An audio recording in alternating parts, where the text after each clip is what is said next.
Hello everybody, Andy here from Glass Half Dead, the #1 kill team channel on the internet, unless you are aware of literally any other channel. Okay, today we're doing another gotcha guide, and I'm going to tell you what a gotcha guide is and what a gotcha guide isn't going to give you. Let's get straight into it. We don't want to dilly-dally. I'm doing 36 of these potentially, so let's not dwell. So, what is a gotcha? Gotchas are things that mess with you, not with them. If they buff themselves, that is not a gotcha. In learning a team's gotchas, you are also learning how to play the team. So yes, the title of this video is how to play, because that's what people are going to search when they search for these sorts of things. However, the thumbnail is gotcha guide. In this video, okay, you are going to learn the gotchas of the team, and in learning what a team can do against you and the things you need to look out for if you're actually looking to play that team, you're going to learn the things that you should be trying to do to other people.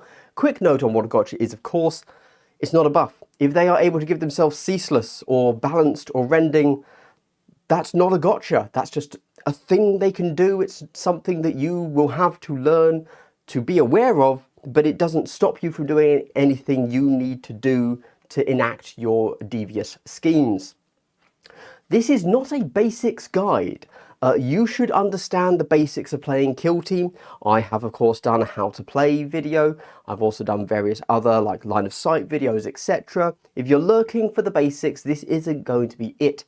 And not just the basics in the mechanics, but also kind of the basics in how to play kill team in general, right? You should also know your team. I can't refer to always a horde team, a normal team, an elite team into every team.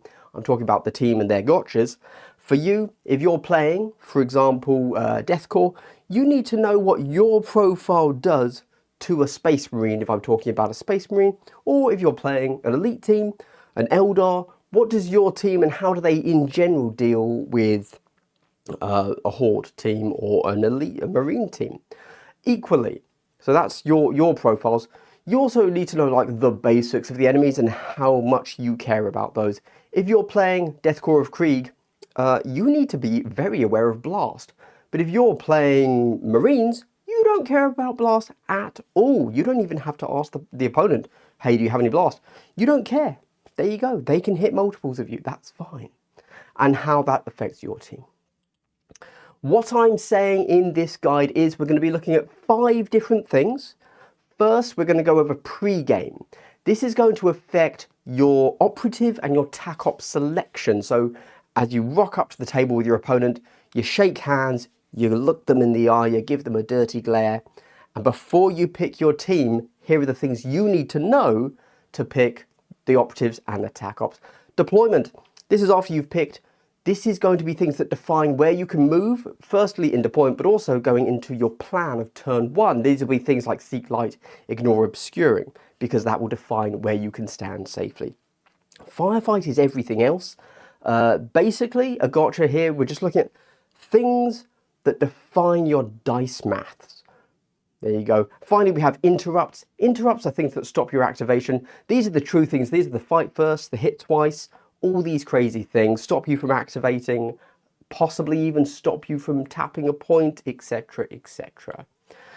If you do like what I'm doing here on this channel in general, in this gotcha guide series, in this particular video, whatever, I do have a Patreon.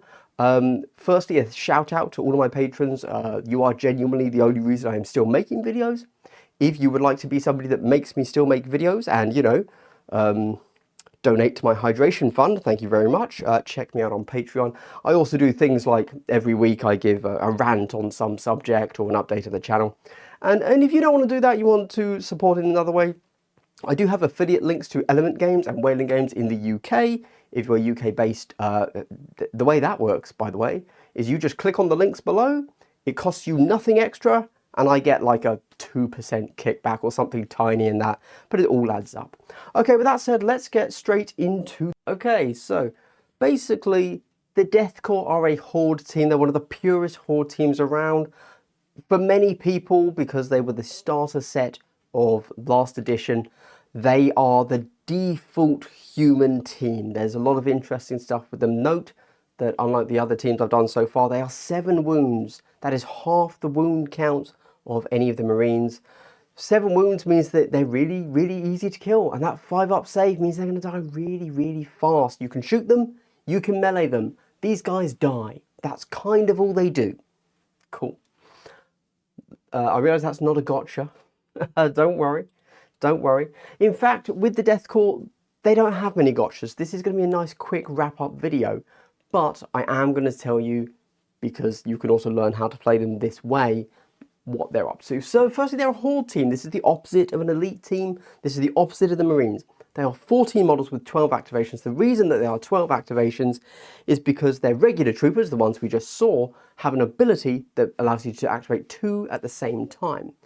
So be aware that this sort of team can be really quite aggressive on both the TAC-op and the crit-op. In fact, there are certain crit-op missions where they absolutely snooker you and there's very little you can do about it, to the point of nothing you can do about it. These guys are not going to kill you, okay? But they are going to outscore you. Keep that in mind. That's what a Horde team does. They are not good at killing. They die a lot. So when it comes to the deployment, again, not a huge amount you need to watch out for. However, the Spotter model can give Seek Light and remove obscuring for one model within 3 inches of themselves.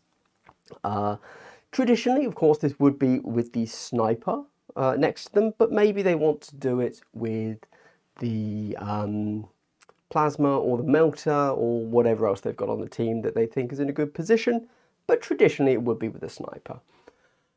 Cool. So yeah, like I say, not much to consider there. When we get to the firefight phase, we have the chronometer. This is a piece of equipment. It allows you to perform a team-wide dash. For those that have some old heads here, this used to be a ploy. It was called Into the Breach. It is now this ability, and it is different. So yes, you have to perform a team-wide dash, just like Into the Breach was, but it can be done at any time. This is a brilliant change that really exemplifies a lot of the changes with Kill Team in general. Basically, you don't need a turn 1 dash. No, that's not how Vulcus plays. Okay? That would be a total waste of a faction ability as it used to be. Now, this can be your turn 2.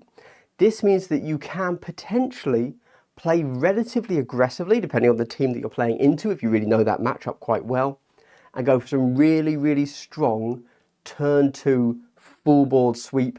It can play in with how you want to play your different TAC-ops, if you want to play your crit-op, if you think you can get a tasty attack. It also gets played, of course, in the strategic phase, which will happen after you know the initiative. So keep in mind that you will find out the initiative, aka who's going to take the first kill, before you decide whether or not to use this. They have a ploy called Regroup. Friendlies within 8 inches can dash closer to that operative that has selected. There you go. That's nice. I've put 8. I really feel it's 5, but I've put 8 there. But if it's 5, that's just what on me having a good memory. If not, I don't know. Why would I doubt what I said? So you have to dash closer to the primary operative that you select to play this ploy on. But keep in mind that the way that this can actually work is this model dashes forwards 3 inches and then everybody else just dashes forwards 3 inches as well. This allows you to be really, really quite mobile. There you go. I assume you could also combine chronometer and regroup at the same time, giving quite a few of your models a full turn 2 move. Like, that'd be really impressive. This could also, of course, be done defensively. And then they have in-death atonement. This is when a model is removed, it will cost you a CP, so therefore it's a ploy, you can only do it once a turn. 1 free action on death, you do count as injured when you do this. This is the kind of thing you want to use on your big hitters. So when one of your big hitters goes down, you play this bad boy right then. This means that you can kind of guess that if your regular trooper gets killed, you don't care. This isn't for them. Well, unless you can tap a point. Tapping a point is probably always worth it. But really, what you're doing here is you're waiting for your melter to get killed. Great, you shoot. Do note that it can't be done in melee, so when you're in control range of an enemy model. Therefore, you could never do a fight action with this. You could only ever offensively shoot with it. And we get to interrupts, and Bruiser has once a turn just to scratch of course being that you can ignore 1 damage dice, which, you know, if you're charging in there with an assault intercessor, 4 damage, ignored, cool, suddenly they're 3 hits to kill, which means your assault intercessor has just taken 12 damage to kill 1 little dude, and actually that's a lot more than you expected to take. Let's take it to the table and we're going to have a quick look at the practicalities of just how insane in-death atonement can be with one of the craziest mines in the game. So something that's quite hard to do with Deathcore now is get your sapper to actually be able to kill things. Let me show you how you can do it. Let me show you how this chap here, in this 1 turn, can kill this marine here with his grenade mine thingy. Yes, we're going to put a lot of resources into doing this, but let me show you how. First things first, you use your chronometer. That's your 3-inch dash. We go boom there. Now this also allows somebody else to dash up, so we're going to move this guy up there. We don't technically need to. You can be a bit more fiddly with it. Don't worry about it. Cool. We are then going to use regroup. We're going to use regroup on this guy. That means that all models within 5 inches, which this guy just is, can also make a dash. And hey, look at that. We've just managed to make ourselves 6-inch move before the enemy gets to do anything. Because both of those things just took place in the strategic gambit step. And of course, we would only be using these after we know that we get to go first. As it is now the sapper's turn, you place his mine within 1 inch control range. There you go, we can be a little bit further away. It then blows up within a 2-inch radius. But of course, before we do that, we get to make a free dash, so we can dash away. Not that we need to. This guy is kind of a sacrificial piece. He could be closer if he wants. He will then blow it up. This then hits him. That is a huge move. People are saying that the sapper is hard to use. It is not an easy piece to use, but this is a very easy play. When you're setting up your operatives at the back here, you should be keeping in mind just how fast you can go thanks to using your equipment and then your regroup ploy. And that is something nobody's going to be seeing coming, and you know what that means. That means this is the Deathcore's Diabolical play.